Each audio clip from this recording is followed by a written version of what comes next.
Hey, I'm Jon Stevens from the Dead Daisies. And Marco Mendoza with the Dead Daisies. And you're watching The Rock Office. TheRockOffice.com. Don't forget your pen, deaddaisies.com. Peace.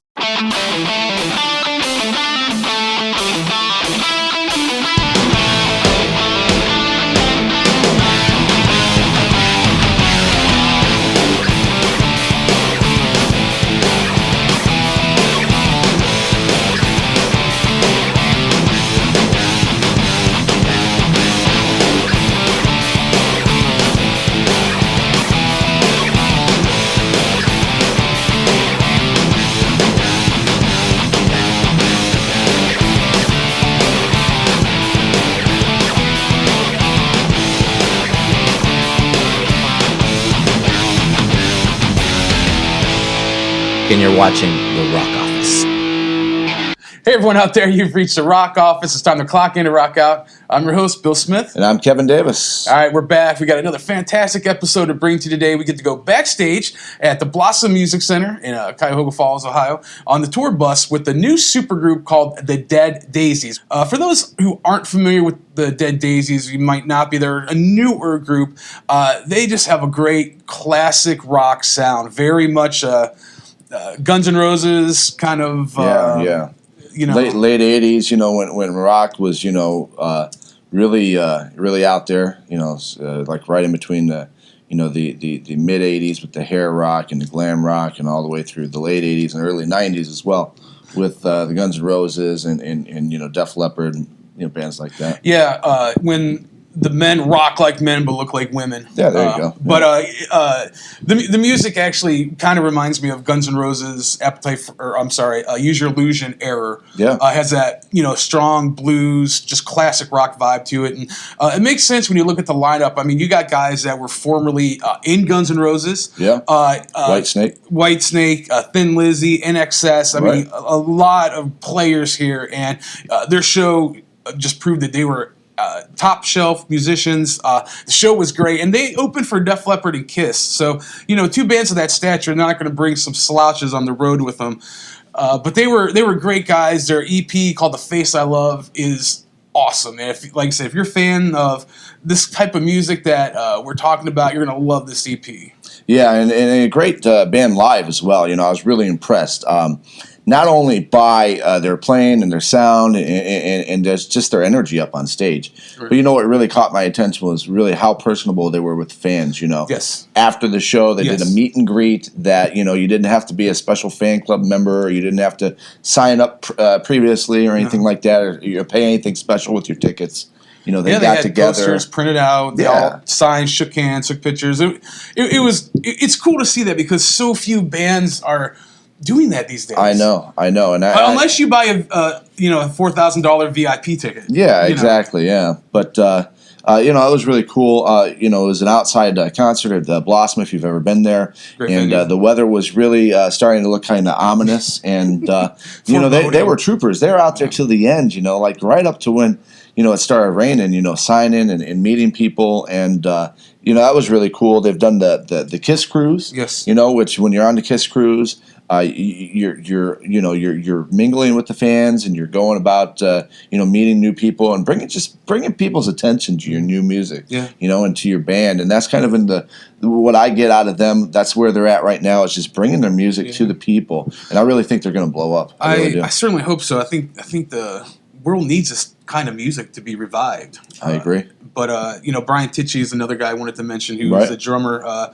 Who, if you're familiar with him, he's great drummer. Yeah, great resume. But want to thank off the top his manager David, who was one of the nicest guys we had a chance to work with. He, for those that don't know, Blossom Music Center is an extremely huge complex, and the guy must have hoofed it a couple miles just to come and get us and take us where we needed to go. And it was like 90 degrees outside. Well, I think that's being conservative, but it was hot as balls outside, and sure we just appreciate, even afterwards, just keeping in touch with us and you know, sharing what we're doing about them. And he's a great guy. So we want to thank you off the top of the episode. And I think without any further ado, let's just get right into it. Yeah. Right, we'll be right back. All right, we are here on the tour bus of the Dead Daisies, and we are here with some of the members, the key members we got for you. The we selected these guys specifically because they carry the weight for the band. So, gentlemen, if we can get some introductions, what you do in the band, and then maybe if you'd like to share who else is your cohorts that aren't here with you today.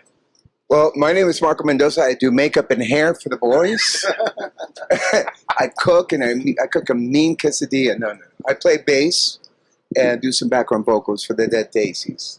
And some of the other cats are Richard Fortis from Guns N' Roses, Dizzy Reed, David Lowy, and on the drums, Brian Tishy.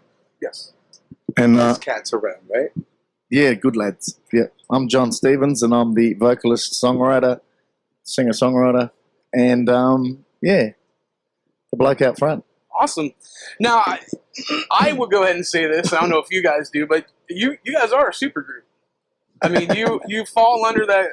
John's got an opinion about that. Yeah, Share it, please. Yeah, no, when you mention supergroup, I just think of a bunch of drunk musicians flying around in capes. It's kind of like what? No.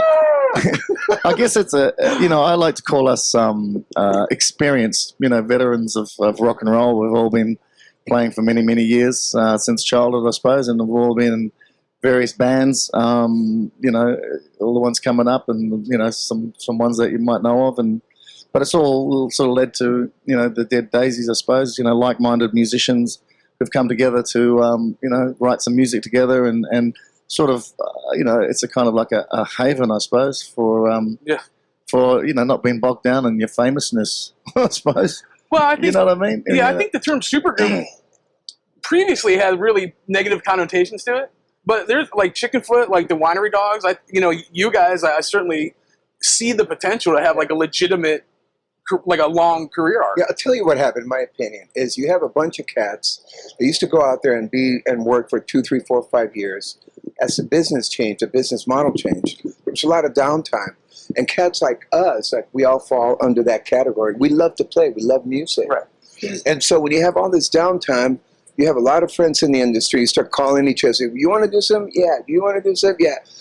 And they happen to be some names. They've been around. And so I think the press took it to that place. And it's been widely misused, I think, for whatever the reason. But that's what happened, It's just what it is. We're a band. I mean, for all intended purposes, in my opinion, we're here to make a difference. Yeah. To kind of reinvent the model and let people know out there that there's still some cats that want to be creative and write and perform and take it to the people, Yeah. So that's so good to hear, and I want to get in that in a second, but maybe a real brief about how you guys formed.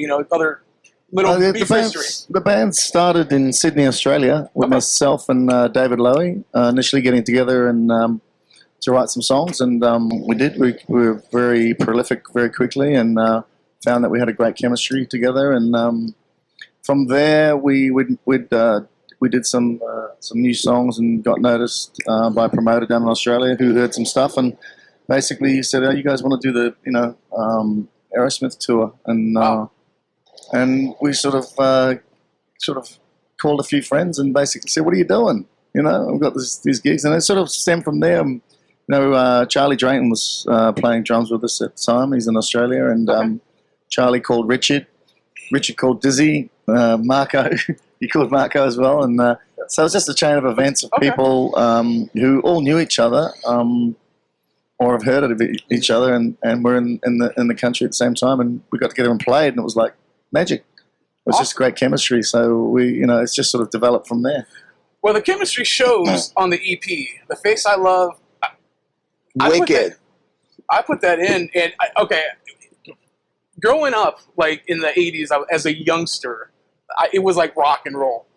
And then something has happened where it's like rock and roll is like a bad word. But you know what? I was telling Kevin on the way here, we put that CD in, and it just felt good. It's like, oh, this is new, fresh 2014 music, and it's rock and roll. So maybe can you tell me a little bit about the EP? Maybe who you guys had the chance to work with and some of the writing. And we sort of just did that up on the last year when we were touring on the Uproar Festival.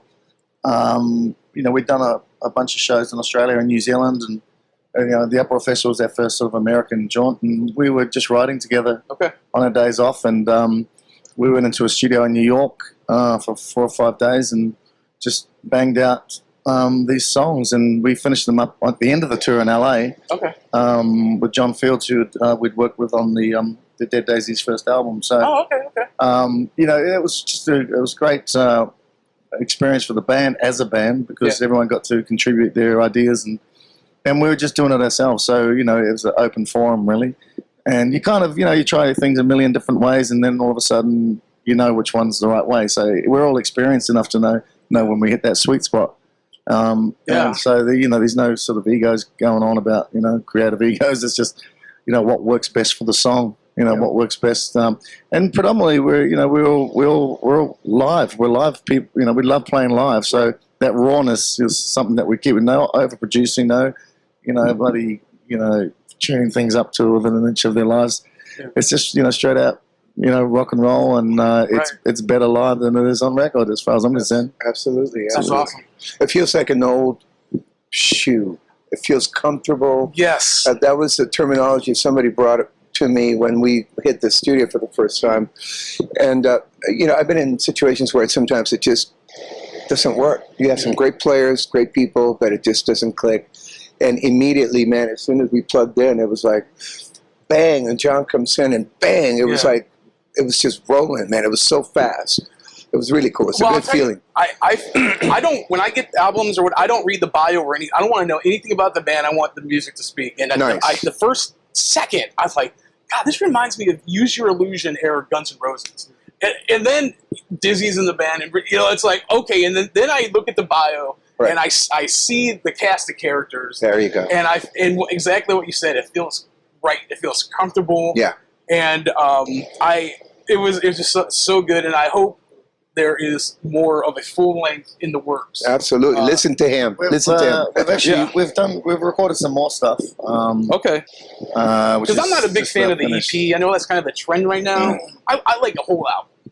Yeah. And you guys, just the 4 songs, in my opinion, warrant more. I want more. I agree. So I think more's coming, because we're finishing the 4 songs. Very good. You know, and also geographically, because we live in all different places of the world, and we obviously do other things outside of the Dead Daisies. It's kind of, you know, when we can get together, we try to maximize, you know, our time. Well, through the gift of technology, that's probably a lot easier to do now than maybe, you know, 10, 15, 20 years ago. For sure. Yeah. For the writing process, like, in my opinion, and we were talking about it earlier, like, John is from that school, I'm from that school. You kind of go in there with the ideas, and then you just plug in and let it flow, and it just clicks. The chemistry is it's just big. If it works, it works. If it doesn't, exactly. It doesn't. Exactly. Opening for Kiss and Def Leppard, which for a new group, I'll say is pretty impressive, although you guys have awesome resumes. How has that been? And how's it, you had a chance to interact with those guys? You know them beforehand? Or and what's the reception that the crowd has been giving you guys? It's been fantastic all around. The crowd's been fantastic reception-wise. And, you know, we maximise our half-hour playing. The Kiss and Def Leppard guys have been great to us as far as, you know, they've been very friendly and, you know, really, like, actually really like, wow, they love the band. And and we're all, you know, everyone's out here, everyone's working hard, you know, all the crews, everyone's in, you know, you just got to show up on time, do your thing, and don't make a fuss, you know, we're all committed to performance. That's it. You know, we go on first. We don't have, you know, all the bells and whistles, so all we have is our energy and our, you know, songs. Yeah. Playing live, and that's what we get across. So, you know, that's awesome. I think too many bands nowadays rely too heavily on technology. So there's something to be said about production, and we were talking about that too. But for our band, our situation, it's good for us to come out with the music. That's the calling card, if you will. Yeah, exactly. And then you have the cats. You know, you have the Phil Collins and Vivian Campbell and Paul Stanley's at the side of the stage giving the thumb up. That's awesome. And that's like, yeah, baby, come on. Who can ask for more? Exactly. Well, I mean, what other validation do you need? That's it. They know what it is, you know. And it's just, you know, it's a great opportunity for a new band like the Dead Daisies to play in front of a lot of people, and we're very grateful for that opportunity. And that's awesome. we have a lot of fun. That's awesome, man. It's rock and roll. We're looking forward to the show tonight. So. Cool, man. Now we briefly talked about new music, but can you maybe share Is there anything on the horizon coming up that any kind of information you could divulge? Maybe an expected date of a full-length release or anything like that? We did the Lynyrd Skynyrd Bad Company tour, and pretty much for the first couple of weeks of this tour, first week, we were playing 2 new songs.